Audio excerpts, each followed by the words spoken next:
Hello, good evening, आदाब, नमस्कार। मैं हूं जितेंद्र सरस्वत। आप हैं हमारी app English by Jitendra Saraswat पे। चैप्टर हमारा चल रहा है नाउन का। एक क्लास हमारी हो गई थी जिसमें हमने पढ़ा था कॉमन नाउन और प्रॉपर नाउन। और हमने कहा था कि प्रॉपर नाउन को हम कॉमन नाउन बना देते हैं और उससे पहले आर्टिकल द का यूज करते हैं आज की क्लास शुरू। हमारा जो अगला काइंड है, और हमने कॉमन नाउन पढ़ लिया था, प्रॉपर नाउन पढ़ लिया था, और एब्स्ट्रैक्ट और मटेरियल नाउन भी पढ़ लिया था। और अब उनसे जुड़ा हुआ हम रूल देखेंगे। क्लियर है? कॉमन, प्रॉपर, एब्स्ट्रैक्ट और मटेरियल। कॉमन और प्रॉपर नाउन से जुड़ा हुआ रूल हमने देख लिया था कि प्रॉपर नाउन में be used as common noun. जब हम प्रॉपर नाउन को कॉमन नाउन बना देते हैं, मैंने कहा मेरा दोस्त तो अंबानी है, ये भगत सिंह है, ये नेहरू है, ये गांधी है, जयपुर तो न्यूयॉर्क बन रहा है, दिल्ली न्यूयॉर्क बन रहा है, तो वहां पर हम सभी उन प्रॉपर नाउन को कॉमन नाउन बना देते हैं। अब बात आएगी किसकी? हमने कहा हम जो डेफिनेशंस पढ़ते हैं उन डेफिनेशन से रूल्स बनते हैं और उन रूल से क्वेश्चन बनते हैं। तो ये एक कड़ी है कि क्वेश्चन बनने का रास्ता क्या है। तो यहां पर मैंने लिखा, आप सुनेंगे ध्यान से, मैंने लिखा कि एब्स्ट्रैक्ट व मटेरियल नाउन को दो प्रकार से यूज किया जाता है। They are used in two ways. Abstract and material nouns are used in two veg.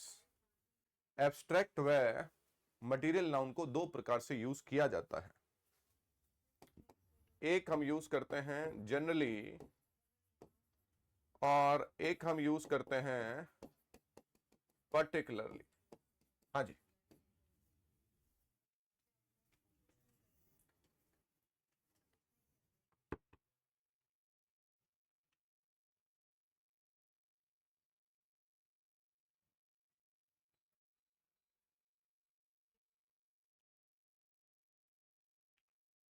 एक हम यूज करते हैं जनरली और एक हम यूज करते हैं पर्टिकुलरली।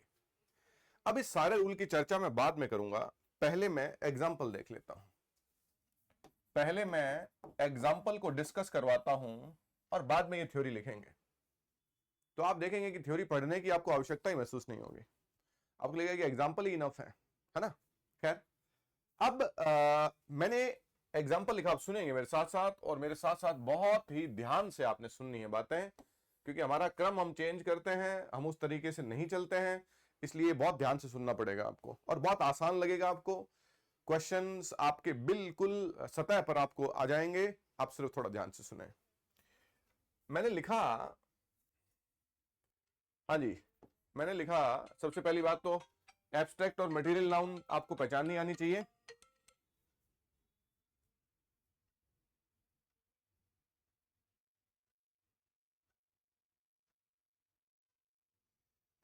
ये पिछली बार देख लिया था हमने ना, एब्स्ट्रैक्ट और मटेरियल नाउन, बिल्कुल आसान से। मैंने कहा death is the biggest fact. मृत्यु जो है वो सबसे बड़ी सच्चाई है। Death is the biggest fact. यहां पर डेथ एक एब्स्ट्रैक्ट नाउन है। यहां पर डेथ क्या है भाई? डेथ तो एक एब्स्ट्रैक्ट नाउन है। हमारा क्वेश्चन क्या है? हम कह रहे हैं एक आम बात हो रही है, एक जनरल बात है कि डेथ एक फैक्ट है। फिर मैंने सेंटेंस लिखा, सेंटेंस लिखा, death of the manager, death of the manager was shocking. Manager की डेथ जो है वो आश्चर्यचकित करने वाली थी। यहां पर आप बात कर रहे हैं एक व्यक्ति के डेथ की, बस ये हमारा नियम है कि एब्स्ट्रैक्ट और मटेरियल नाउन को जनरली और पर्टिकुलरली यूज किया जाता है। ये से हम कहेंगे जनरल यूज। यहां पर एब्स्ट्रैक्ट नाउन जनरली यूज हो रही है और यहां पर जो एब्स्ट्रैक्ट नाउन है वो पर्टिकुलरली यूज हो रही है।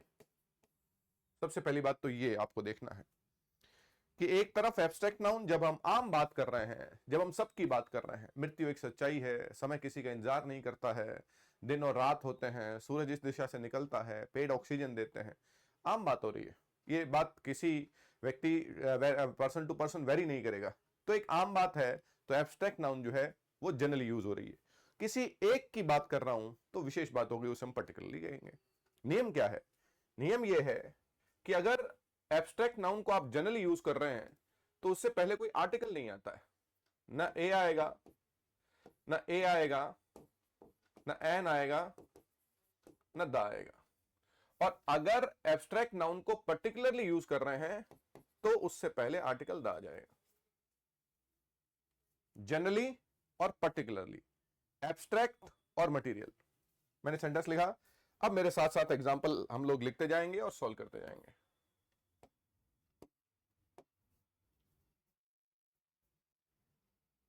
हाँ जी, एग्जांपल देखें भाई। मिक्स एग्जांपल लिखूंगा किसके? एब्स्ट्रैक्ट नाउन के, जिसे सिर्फ फील किया जा सकता है, देखा और छुआ नहीं जा सकता है। मिक्स एग्जांपल लिखेंगे मटेरियल नाउन के, जो धातु हैं, सोना, चांदी, तांबा, पानी, मिट्टी, प्लास्टिक, कांच, ये भी मटेरियल नाउन है ना, सबके एग्जांपल लिखेंगे। मैंने एग्जांपल लिखा, हाँ जी, honesty is the best policy. हाँ जी, आपने अंडरलाइन कर लिया कि ऑनेस्टी एक एब्स्ट्रैक्ट नाउन है। और अब आपने ये तय करना है कि आम बात हो रही है कि विशेष बात हो रही है।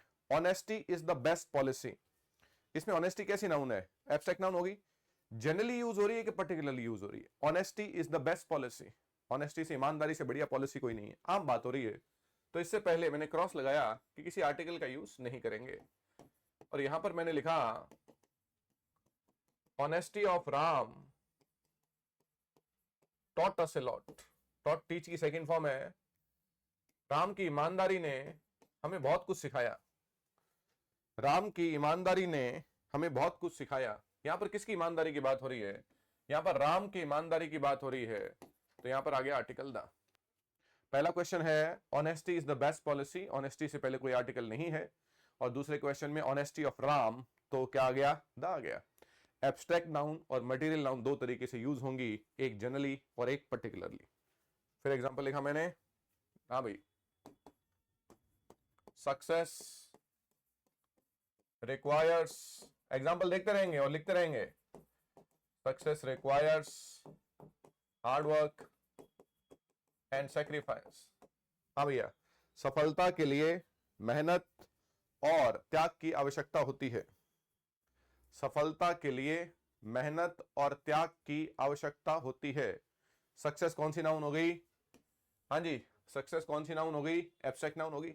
आम बात हो रही है कि विशेष बात हो रही है? सफलता के लिए मेहनत चाहिए, सफलता के लिए त्याग चाहिए, ये तो आम बात हो रही है। आम बात हो रही है तो इससे पहले किसी आर्टिकल का यूज नहीं करेंगे। मैंने सेंटेंस लिखा कि success of Indian team is an example for us. Indian team का जो सक्सेस है वो हमारे लिए एक एग्जाम्पल है। तो यहां पर किसका यूज किया सक्सेस से पहले? द का यूज करेंगे। किसके सक्सेस की बात कर रहे हैं?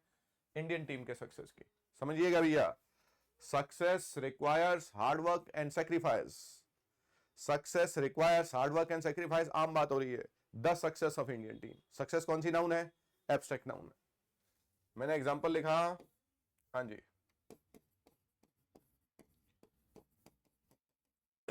Hard work is the key to success. सफलता, सॉरी, मेहनत सफलता की कुंजी है। हार्डवर्क कौन सी नाउन है? एब्स्ट्रैक्ट नाउन है। Hard work is the key to success. मेहनत सफलता की कुंजी है, मेहनत सफलता की चाबी है। एक आम बात हो रही है। हाँ जी, hard work of Raman and his family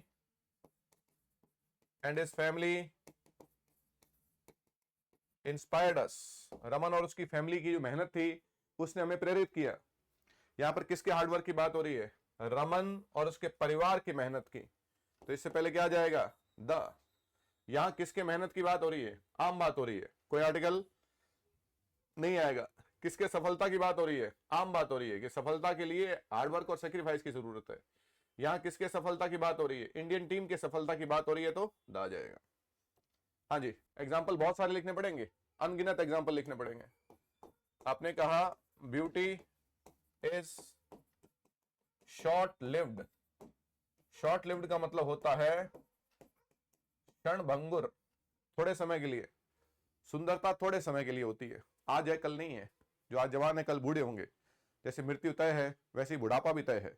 जवानी 4 दिन की है, जाना तय है। एक आम बात हो रही है, इससे पहले किसी आर्टिकल का यूज नहीं करेंगे।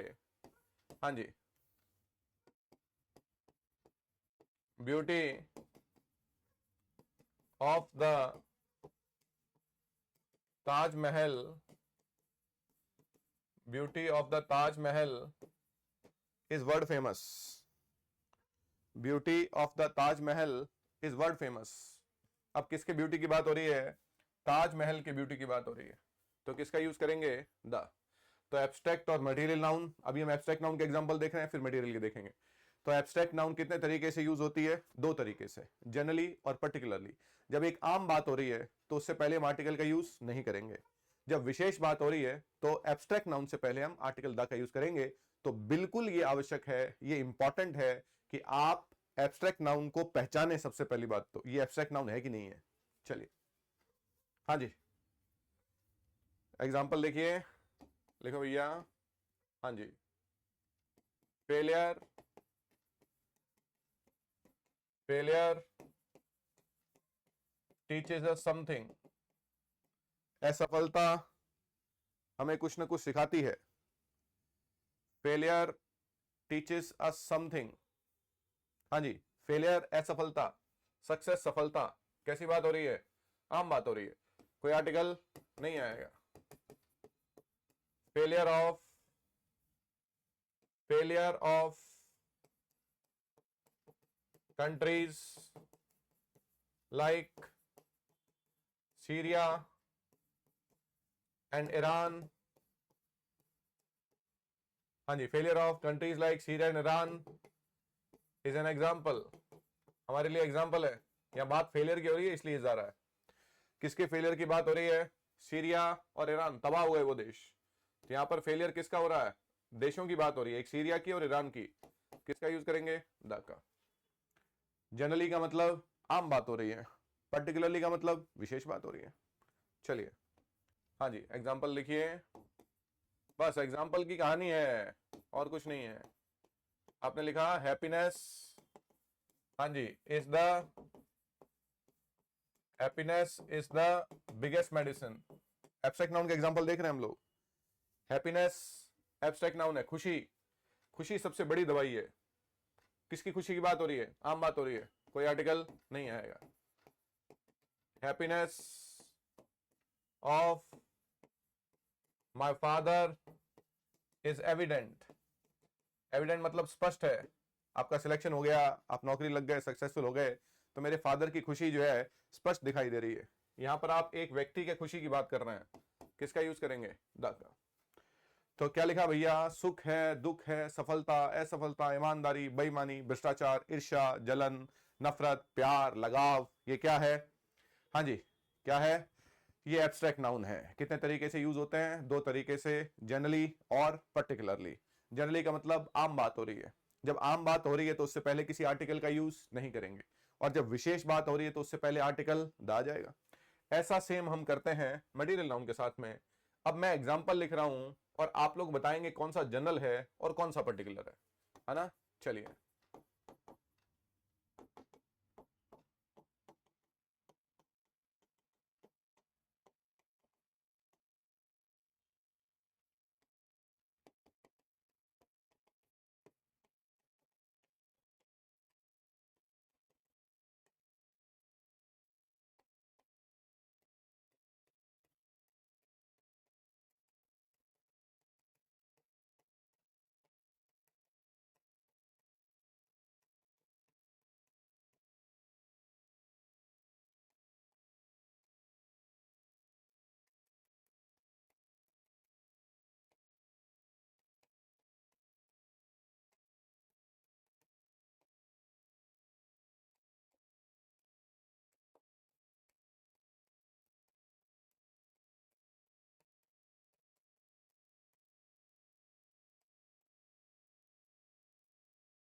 चलिए भाई, सारी एब्स्ट्रैक्ट नाउन है।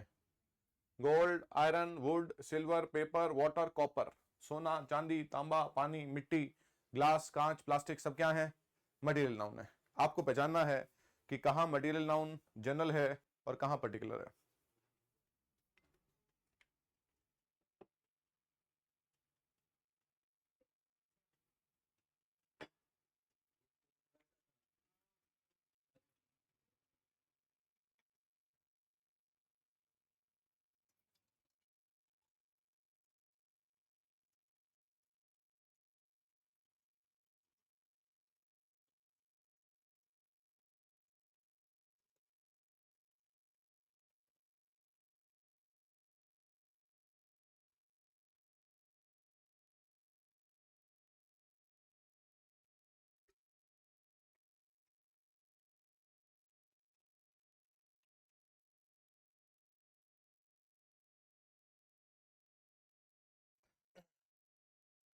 हाँ जी, आसान है, बहुत आसान है।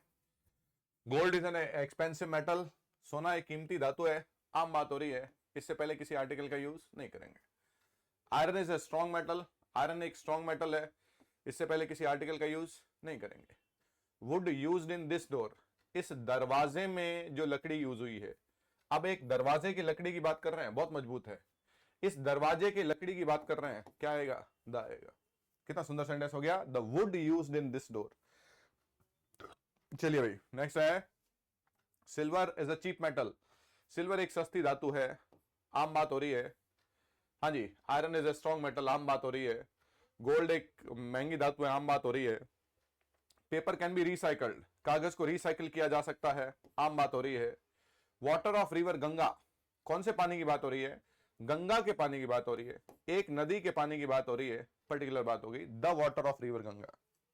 देखिए, the water of river Ganga. चलिए, copper used in this box. इस बॉक्स का जो कॉपर है, किसका यूज करेंगे? द का। इस बॉक्स का कॉपर, द कॉपर। गंगा का पानी, द वाटर। इस दरवाजे की लकड़ी, द वुड। हाँ जी, क्लियर है, बहुत आसान है। आप थोड़ा सा थॉट से, थोड़ा सा अंडरस्टैंडिंग से चलेंगे, दोबारा पढ़नी नहीं पड़ेंगी चीजें आपको। अब यहां पर आ जाते हैं, है ना, कि जनरली का मतलब। अब देखिए, अब आपको ये पढ़ने की आवश्यकता नहीं पड़ेगी, ना कुछ लिखने की आवश्यकता पड़ेगी, लेकिन हम लिखते हैं ताकि थोड़ा सा और हमारा जो इसका जो इम्प्रिंट है वो और स्ट्रांग हो जाए। एब्स्ट्रैक्ट और मटेरियल नाउन को दो प्रकार से यूज करते हैं जनरली। हाँ जी, जहां सबकी बात हो। जनरली जब सबकी बात हो, और पर्टिकुलरली, हाँ जी, जब एक की बात हो गया। जनरली जब एक की बात हो, सॉरी, जनरली जब सबकी बात हो और पर्टिकुलरली एक की बात हो, तो जनरली, हाँ जी, हमने क्या लिखा कि जनरली, हाँ जी, जनरली एब्स्ट्रैक्ट व, जनरली एब्स्ट्रैक्ट व मटेरियल नाउन से पहले, हाँ जी, कोई आर्टिकल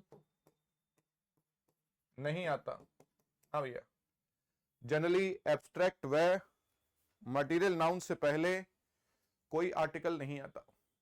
जनरली आम बात हो रही है, तो एब्स्ट्रैक्ट और मटेरियल नाउन से पहले कोई आर्टिकल नहीं आएगा। पर्टिकुलरली किसकी बात हो रही है? एक की, तो क्या लिखेंगे? पर्टिकुलरली, हाँ जी, पर्टिकुलरली एब्स्ट्रैक्ट व, एब्स्ट्रैक्ट व मटेरियल नाउन से पहले आर्टिकल द आएगा। द आता है या द आएगा? हाँ जी, तो जब एक की बात हो तो वो क्या है? पर्टिकुलरली है। सबकी बात हो तो क्या है? सबकी बात का मतलब क्या है? जब आम बात हो। सबकी बात का मतलब क्या है? आम बात हो। जब आम बात होगी तो जनरली, विशेष बात होगी तो पर्टिकुलरली। जब आम बात होगी तो इससे पहले कोई आर्टिकल नहीं आएगा, और पर्टिकुलरली आर्टिकल द आ जाएगा। और एग्जाम्पल हमने देख लिए। तो पहला काइंड हमारा कॉमन नाउन, सेकंड काइंड हमारा प्रॉपर नाउन, तीसरा काइंड हमारा एब्स्ट्रैक्ट नाउन, चौथा काइंड हमारा मटेरियल नाउन। और अब हमारे लास्ट काइंड की तरफ चलते हैं, और पहला चैप्टर हमारा पूरा होता है काइंड्स। और पांचवा हमारा नाउन है कलेक्टिव नाउन। सुनना भी ध्यान से, पांचवा हमारा काइंड है कलेक्टिव नाउन। कलेक्टिव नाउन के लिए मैंने लिखा ग्रुप को कलेक्टिव नाउन कहते हैं। परिभाषा देखिए, हमारी हमारी परिभाषा है, किताबी परिभाषाएं नहीं लिखेंगे हम लोग। ग्रुप को कलेक्टिव नाउन कहते हैं। ग्रुप का मतलब किसी समूह को कलेक्टिव नाउन कहते हैं। किसी समूह को कलेक्टिव नाउन कहते हैं। किसका समूह भाई? किसका समूह? किसी का भी समूह, जानवरों का, व्यक्तियों का, वस्तुओं का।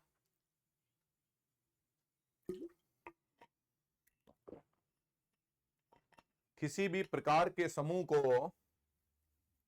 अब भैया जी, किसी भी प्रकार के समूह को हम कलेक्टिव नाउन कहते हैं। किसी भी प्रकार के समूह को हम कलेक्टिव नाउन कहते हैं। क्लियर है? अब भेड़ों का झुंड जा रहा है, कलेक्टिव नाउन है। पक्षियों का झुंड जा रहा है, कलेक्टिव नाउन है। चाबियों का गुच्छा कलेक्टिव नाउन है। अंगूरों का गुच्छा कलेक्टिव नाउन है। बहुत सारी चेयर्स रख दी, कलेक्टिव नाउन है। क्लास है, कलेक्टिव नाउन है ना? तो व्यक्तियों का, कोई भी ग्रुप अगर होगा तो हम उसे कलेक्टिव नाउन कहते हैं। हालांकि क्वेश्चन के फॉर्म में जो व्यक्तियों के समूह हैं उसी को हम पढ़ते हैं। तो कलेक्टिव नाउन में मैंने एग्जाम्पल लिखा। हाँ जी, कलेक्टिव नाउन के एग्जाम्पल्स क्या हैं? कलेक्टिव नाउन में मैंने एग्जाम्पल लिखा, जैसे क्लास है, जैसे क्राउड है, आर्मी है, पार्लियामेंट है, गवर्नमेंट है, असेंबली है। असेंबली चाहे स्कूल वाली प्रार्थना हो या विधानसभा हो। जैसे स्टाफ है, टीम है, कंपनी है, काउंसिल है, कमिटी है। सुनना भाई ना? असेंबली है, फैमिली है, ज्यूरी है। ज्यूरी मतलब जो जजेस होते हैं, दो या दो से ज्यादा जो जज होते हैं उनके ग्रुप को हम ज्यूरी बोलते हैं। Family, jury, committee, council, company, team, staff, class, crowd, army, parliament, government, ये सारे व्यक्तियों के ग्रुप हैं। तो इसे हम क्या बोलते हैं? कलेक्टिव नाउन बोलते हैं। लेकिन हमसे तो कोई पूछने से रहा कि बताओ ये कलेक्टिव नाउन है कि नहीं है, तो क्या पूछेंगे? नियम पूछेंगे। चलिए, तो हमने लिखा, यहां पर रूल लिखा कलेक्टिव नाउन से जुड़ा हुआ कि collective noun may be singular and plural. Collective noun may be singular. अब भैया, collective noun may be singular and plural. Collective noun जो है वो singular भी हो सकती है और plural भी हो सकती है। अब इस फिर ये थ्योरी है, इसको फिर बाद में लिखेंगे, पहले मैं एग्जांपल लिखता हूं। मैंने एक एग्जांपल लिखा, सुनना भाई ध्यान से। The team divided in their views. मेरा सवाल है, यहां पर इज आएगा या आर आएगा? The team is divided in their views. हम ये कहना चाहते हैं कि एक ग्रुप है, एक समूह है। अगर उस समूह की सोच एक है, परिवार में 10 लोग हैं, हमारी 10 की राय एक है, तो हम एक है। उन 10 की राय अलग अलग है तो हम अलग अलग है, प्लूरल है। बस इंडिया में जब अंग्रेज आए तो सबकी राय अलग अलग थी। किसी ने कहा कि ये तो बहुत अच्छे लोग हैं, विकास कर रहे हैं। कुछ ने कहा ये हमारे दुश्मन है। कुछ ने कहा ये तो सिर्फ व्यापारी हैं, इनसे क्या मतलब रखना। सबकी राय अलग अलग थी। तो इंडिया 10,000 भागों में बटा हुआ था। फिर 1900 के बाद में महात्मा गांधी जब आए तो उन्होंने कैसी अलग जगाई, सब लोगों ने माना कि हमारे दुश्मन है, ये जाने चाहिए। हम सबकी राय एक हो गई। जब हम सबकी राय एक होगी तो चले गए। तो एक समूह की राय जब एक हो जाती है तो सिंगुलर रहता है। जब समूह की राय अलग अलग है तो वो क्या है? प्लूरल है। तो एक ग्रुप, एक समूह जिसकी राय एक है और एक समूह जिसकी राय अलग अलग है। यहां पर वो साफ कह रहा है कि जो टीम है वो डिवाइडेड है अपने विचारों में। डिवाइडेड का मतलब सबके विचार अलग अलग हैं। अगर सबके विचार अलग अलग हैं तो आर आएगा। The team are divided in their views. चलिए, फिर मैंने सेंटेंस लिखा, the team is or are united in its views. Team अपने विचारों में यूनाइटेड है। यूनाइटेड का मतलब एक है। टीम के विचार अलग अलग नहीं है, सब एक हैं, सब एक जैसा सोच रहे हैं, सब यूनाइटेड है। तो अगर हमारा ग्रुप यूनाइटेड है तो सिंगुलर माना जाएगा। एक और गौरतलब बात है कि यहां पर आर आ रहा है तो यहां पर देयर आएगा। और यहाँ पर इज आ रहा है तो यहाँ पर इट्स आएगा।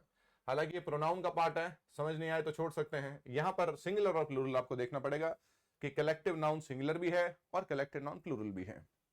जैसे मैंने सेंटेंस लिखा, हाँ जी, द स्टाफ इज और are unanimous on the decision. हाँ जी, निर्णय पर जो स्टाफ है वो यूनानिमस है। यूनानिमस का मतलब होता है एक मत। जब हमारा मत एक है, जब हमारी सोच एक है, तो उसे क्या कहेंगे? Unanimous. The staff is unanimous on the decision. Staff decision पर यूनानिमस है। क्लियर? तो डिवाइडेड का मतलब बटे हुए हैं, यूनाइटेड का मतलब एक है, और यूनानिमस का मतलब एक। जब एक मत है तो क्या आएगा? इज आएगा। लेकिन ये तो तीन वर्ड हुए। कलेक्टिव नाउन सिंगुलर है प्लूरल है, इसको रखने के बहुत सारे तरीके हो सकते हैं। ये सिंपल क्वेश्चन थे, अब कुछ नेक्स्ट लेवल के क्वेश्चन में लिख रहा हूं और आप देखेंगे कि कैसे वो भाव आ रहा है। मैंने सेंटेंस लिखा, द पार्लियामेंट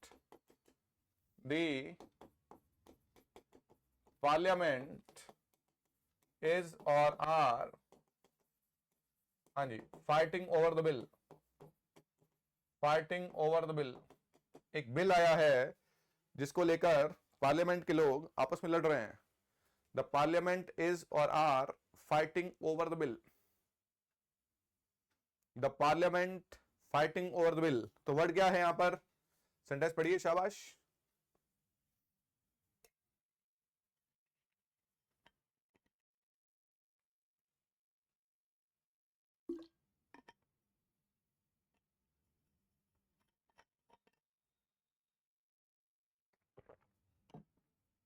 पार्लियामेंट के लोग लड़ रहे हैं, तो हम लड़ते कब है? जब हमारे विचार अलग अलग होते हैं। अगर हमारे विचार एक होंगे तो हम लड़ेंगे क्यों? So the parliament are fighting. अब बोलने में अजीब लग सकता है, हमारा जचा हुआ इज, लेकिन आर आएगा। पार्लियामेंट क्या है? ग्रुप है। हम लड़ते कब है? जब हमारे विचार अलग अलग हों। अभी नेक्स्ट लेवल के क्वेश्चन है, हाँ जी, ध्यान से देखेंगे। मैंने कहा द टीम, बहुत सुंदर क्वेश्चन है ये। द टीम इज और आर वियरिंग न्यू स्वेटर्स। अब यहां पर वो क्लियर वर्ड नहीं लिखा हुआ है, आपको थोड़ा देखना पड़ेगा इनसाइट से। यहां पर वो डिवाइडेड और यूनाइटेड क्लियर वर्ड नहीं है। The team wearing new sweaters, team के लोग नए स्वेटर्स पहन रहे हैं।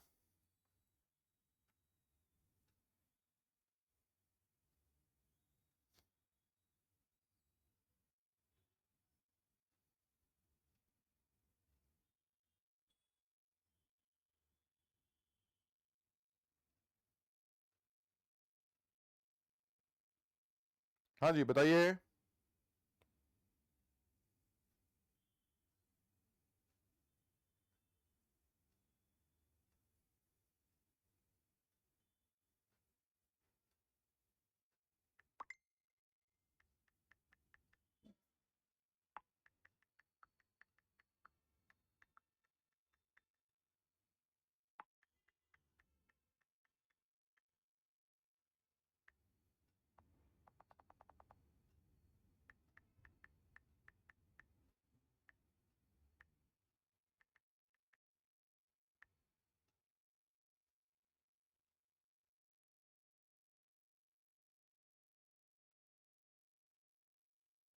हाँ जी, है ना।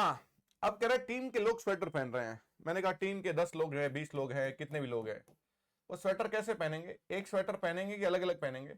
वो अलग अलग स्वेटर पहनेंगे। अगर वो अलग अलग स्वेटर पहनेंगे तो आ जाएगा, the team are wearing new sweaters. The team are wearing new sweaters, अच्छा सेंटेंस है। देखिए, लिखिए, द ऑडियंस, ऑडियंस दर्शकों के समूह को कहते हैं, कलेक्टिव नाउन है। द ऑडियंस हैज और हैव टेकन इट्स और देयर। अगर सिंगुलर है तो इट्स आएगा, प्लूरल है तो देयर आएगा, सीट्स। अब बोलिए, अब क्या लॉजिक लगाएंगे? द ऑडियंस हैज और हैव टेकन सीट्स।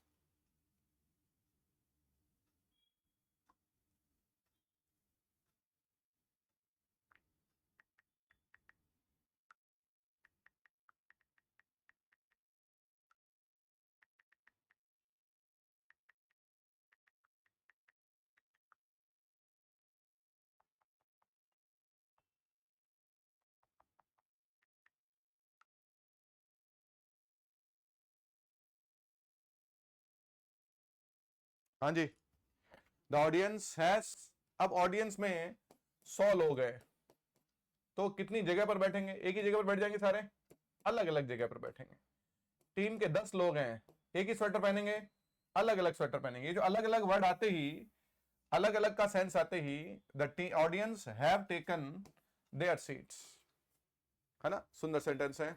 चलिए भाई नेक्स्ट है, द स्टाफ हैज और हैव बीन गिवन, हैज और have been given different duties, duties, काम दिए गए हैं डिफरेंट।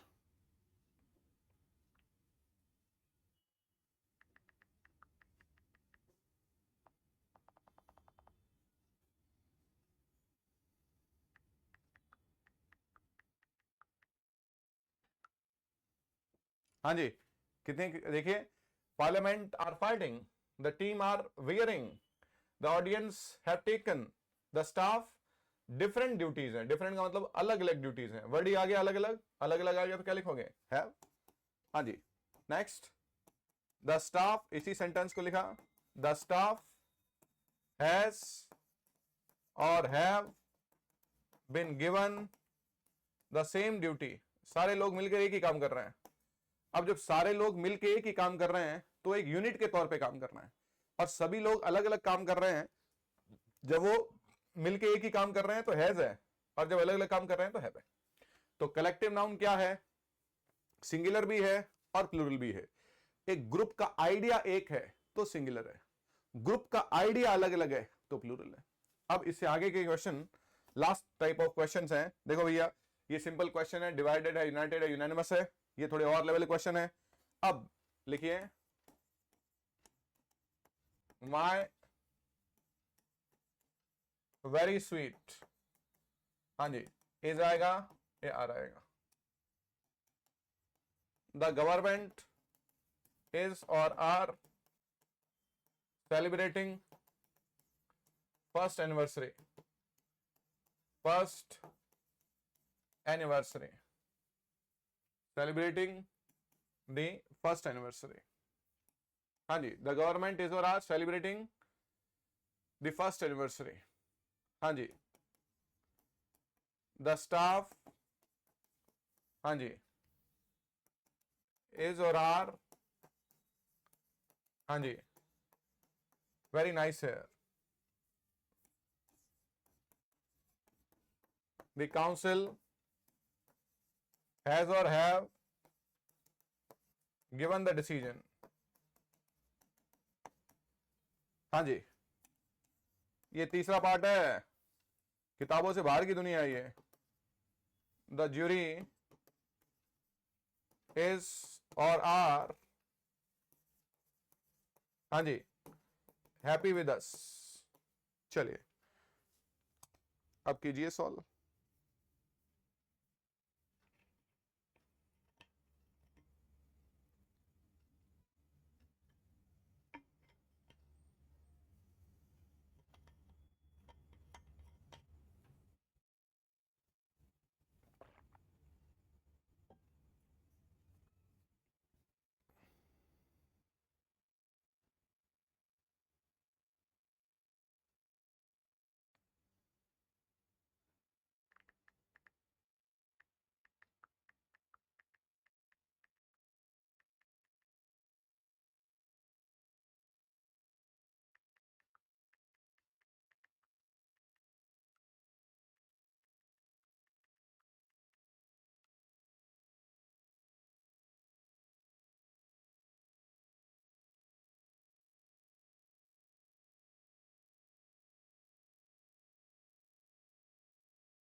हाँ जी, सबसे पहली बात, इन सेंटेंसेस में कहीं कोई क्लू नहीं था। इन सेंटेंसेस में कहीं कोई क्लू नहीं है कि वो सिंगुलर है कि प्लूरल है। सबसे पहली बात तो ये, जबरदस्ती हम लॉजिक घुसेड़ दें वो एक अलग बात है, और अगर कोई क्लू नहीं हो तो हम क्या बोलते हैं, तो हम ये कहते हैं, अगर कोई क्लू नहीं होता तो हम क्या कहते हैं, हम ये कहते हैं जनरली कलेक्टिव नाउन सिंगुलर रहती है। गोल्डन लाइन है ये। स्टूडेंट तो नियम पढ़ लेता है तो नियम घुसेड़ता है, वो जहां नहीं है वहां भी देखता है। जनरली कलेक्टिव नाउन सिंगुलर रहती है मेरे बच्चों। तो my family is very sweet, the government is celebrating, staff is very nice, council has given the decision, the jury is happy with us. इनमें कोई क्लू नहीं था, तो इसलिए क्या मानी जाएंगी, सिंगुलर मानी जाएंगी। अब यहां पर हम लोग थ्योरी लिखने की आवश्यकता है ही नहीं हमारे को, फिर भी हम कहेंगे कलेक्टिव नाउन में बी सिंगुलर एंड प्लूरल। हाँ जी, जब ग्रुप का आइडिया एक हो, जब ग्रुप का आइडिया एक हो, हाँ जी, जब ग्रुप का आइडिया एक हो तो कलेक्टिव नाउन सिंगुलर। हाँ जी, और बाद में प्रोनाउन इट्स आता है। इसको अगर समझ नहीं आया तो छोड़ सकते हैं। अभी इतनी सी बात है, ग्रुप का आइडिया एक हो तो सिंगुलर, और जब ग्रुप का आइडिया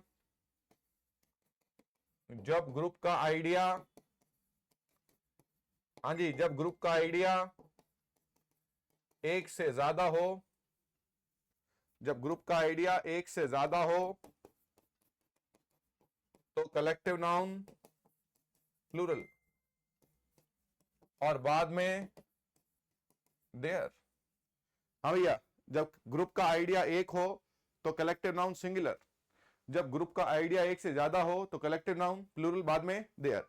तीसरा भाग क्या कहता है, तीसरा भाग कहता है कि जनरली जब कोई क्लू नहीं हो, इससे गोल्डन लाइन नहीं है कोई, जनरली कलेक्टिव नाउन सिंगुलर रहती है, जनरली कलेक्टिव नाउन सिंगुलर रहती है। ये हमारा हो गया कलेक्टिव नाउन, और ये हमारा पहला पार्ट पूरा होता है काइंड्स का, common noun, proper noun, abstract noun, material noun और collective noun. Common, proper, abstract, material, collective, 5 हमारे काइंड्स हो गए। अगला चैप्टर अगली क्लास में देखेंगे हम लोग। पढ़ते रहिए अच्छे से, शुभकामनाएं। Thank you very much.